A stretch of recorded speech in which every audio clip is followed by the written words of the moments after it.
नमस्कार. आज आपण भारताच्या एका अशा जबरदस्त योजनेबद्दल बोलणार आहोत जी देशाचं भविष्य ठरवू शकते. ही योजना आहे भारताच्या स्वच्छ ऊर्जेच्या स्वप्नांना प्रत्यक्षात आणण्यासाठी लागणाऱ्या अत्यंत मौल्यवान खनिजांना सुरक्षित करण्याची. चला तर मग ह्या मोठ्या अभियानाच्या प्रत्येक पैलूवर नजर टाकूया. तर आज आपण काय काय समजून घेणार आहोत?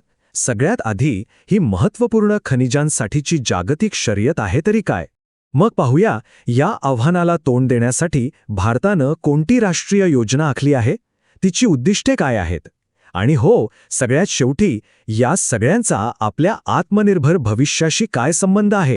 जरा विचार करा, आपल्या हातातला स्मार्टफोन असो, रस्त्यावरची इलेक्ट्रिक गाडी असो किंवा घरांवरचे सौर पॅनल, या सगळ्या आधुनिक तंत्रज्ञानामध्ये एक गोष्ट समान आहे, ती म्हणजे काही दुर्मिळ पण अत्यंत आवश्यक खनिज. हीच खनिज आजचा ग्रीन टेक्नॉलॉजीचा आत्मा आहेत आणि म्हणूनच त्यांना मिळवण्यासाठी जगभरात एक मोठी शर्यत लागली आहे. प्रश्न अगदी सोपा आहे, पण त्याचं उत्तर खूप महत्त्वाचं आहे. या तिन्ही गोष्टींमध्ये समान धागा काय आहे, तर तो आहे महत्त्वपूर्ण खनिजांवरचं त्यांचं अवलंबित्व. खरं तर या तंत्रज्ञानाचं अस्तित्वच या खनिजांवर अवलंबून आहे. उदाहरणार्थ सौर ऊर्जा घेऊया. सौर पॅनलमध्ये जे घटक सूर्यप्रकाशाचं विजेमध्ये रूपांतर करतात, ते बनवण्यासाठी सिलिकॉन, टेल्युरियम आणि गॅलियमसारख्या खनिजांची गरज असते.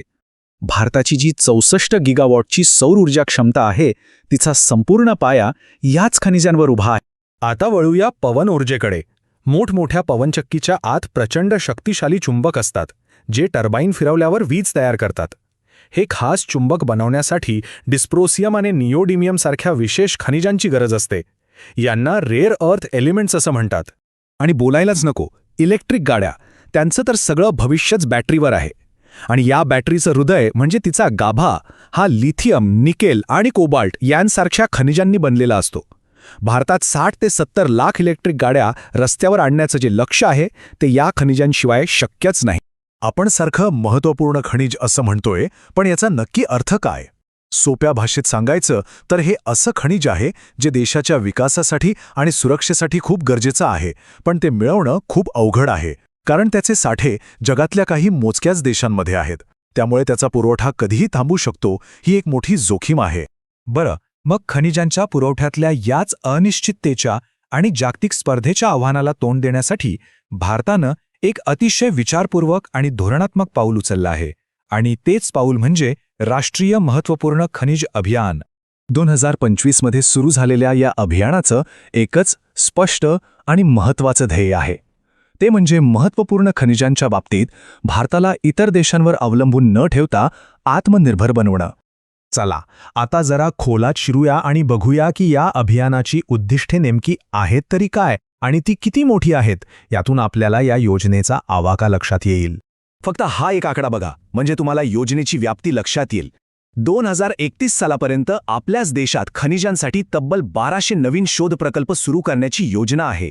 ही आकडेवारी या अभियानाचा व्यापक दृष्टिकोन दाखवतेय. हे फक्त देशात खनिज शोधण्यापुरतं मर्यादित नाहीये. नाही, याचा आवाका खूप मोठा आहे. परदेशात 50 खाणी मिळवणं, 400 किलोटन खनिजांचा पुनर्वापर करणं, तंत्रज्ञानात आघाडी घेण्यासाठी 1000 पेटंट मिळवणं, आणि सगळ्यात महत्त्वाचं म्हणजे 10,000 लोकांना या क्षेत्रातलं प्रशिक्षण देऊन तयार करणं, ही या अभियानाची मोठी उद्दिष्टे आहेत. आणि हो, या अभियानाचं एक खास वैशिष्ट्य म्हणजे माणसांवर केलेली गुंतवणूक. फक्त खनिज शोधून चालणार नाही, तर या क्षेत्रात काम करण्यासाठी 10,000 कुशल तज्ज्ञ तयार करणं, हे या योजनेच्या यशासाठी तितकंच महत्त्वाचं आहे. तर या धोरणाचा पहिला आणि सगळ्यात महत्त्वाचा खांब आहे आपल्याच घरात शोध घेणं, म्हणजे भारतातच खनिजांचे साठे शोधणं, जेणेकरून आपल्याला दुसऱ्या देशांवर अवलंबून राहावं लागणार नाही आणि आपली ऊर्जा सुरक्षा आपल्याच हातात राहील. आणि ही शोध मोहीम वेगाने व्हावी म्हणून सरकारनं काही महत्त्वाचे बदल केले आहेत. आता खासगी कंपन्यांनाही यात सहभागी करून घेतलं जात आहे. परवानग्यांची प्रक्रिया खूप सोपी आणि वेगवान केली आहे. आणि विशेष म्हणजे वीज प्रकल्पातून निघणाऱ्या राखेसारख्या कचऱ्यातूनही खनिज काढायला प्रोत्साहन दिलं जात आहे. आणि तुम्हाला सांगतो, या प्रयत्नांना यश मिळायला सुरुवात झालीय. नुकतंच राजस्थानमधल्या बालोत्रा इथे दुर्मिळ मृदा मूलतत्वांचा एक प्रचंड मोठा साठा सापडलाय. आपल्या देशात किती क्षमता आहे याचं हे एक उत्तम उदाहरण आहे. पण सगळीच खनिज भारतात सापडतील असं नाही. म्हणूनच या योजनेचा दुसरा महत्त्वाचा भाग आहे आंतरराष्ट्रीय भागीदारी. देशातल्या शोधाबरोबरच भारतानं परदेशातही खनिज मालमत्ता मिळवण्यासाठी जोरदार प्रयत्न सुरू केले आहेत. आणि या कामासाठीच एक खास कंपनी तयार करण्यात आली आहे, खनिज विदेश इंडिया लिमिटेड, जिला काबिल या नावानेही ओळखलं जातं. तिचं मुख्य काम आहे जगातल्या खनिज समृद्ध देशांमध्ये जाऊन भारतासाठी खनिजांचे साठे शोधणं आणि मिळवणं. काबिलने आपलं काम वेगाने सुरूही केलं आहे. लिथियमसाठी प्रसिद्ध असलेल्या अर्जेंटिनामध्ये तब्बल 15,000 हेक्टर क्षेत्रावर शोधासाठी करार झाला आहे, तर लिथियम आणि कोबाल्टने समृद्ध असलेल्या ऑस्ट्रेलियासोबतही महत्त्वाच्या प्रकल्पांवर काम सुरू झालं आहे. बरं, इतके सगळे प्रयत्न देशात आणि परदेशात, पण हे सगळं कशासाठी? याचा अंतिम उद्देश काय आहे? भारताच्या भविष्यासाठी हे अभियान इतकं महत्त्वाचं का आहे? आता या सगळ्या गोष्टींना जोडून पाहूया. लक्षात घ्या, भारतानं जगाला काही वचनं दिली आहेत. 2030 पर्यंत प्रदूषण 45% कमी करायचं आणि आपली 50% वीज ही सौर आणि पवन ऊर्जेसारख्या स्वच्छ स्रोतांपासून मिळवायची. ही मोठी उद्दिष्टे गाठायची असतील तर स्वच्छ ऊर्जा तंत्रज्ञान लागेल आणि त्या तंत्रज्ञानाचा पाया ही महत्त्वपूर्ण खनिजे आहेत. आणि अंतिम ध्येय आहे 2070 पर्यंत नेट झिरो उत्सर्जन पातळी गाठणं. म्हणजे जेवढं प्रदूषण निर्माण होईल तेवढंच ते वातावरणातून शोषून घेणं. या राष्ट्रीय संकल्पाचा पाया फक्त आणि फक्त महत्त्वपूर्ण खनिजांच्या स्थिर आणि सुरक्षित पुरवठ्यावरच रचला जाऊ शकतो. खाण मंत्रालयाचं हे विधान या अभियानाचं सार अगदी अचूकपणे सांगतं. एक अशी परिसंस्था तयार करणं जी मजबूत असेल, कोणत्याही जागतिक संकटांना तोंड देऊ शकेल आणि भारताला खनिजांसाठी खऱ्या अर्थाने आत्मनिर्भर बनवेल.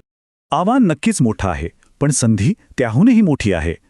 भारत आपल्या खनिज गरजा पूर्ण करून या अवलंबित्वाचं रूपांतर एका सामरिक शक्तीमध्ये करू शकेल का? या एका प्रश्नाच्या उत्तरातच भारताच्या येणाऱ्या दशकांचा मार्ग दडलेला आहे.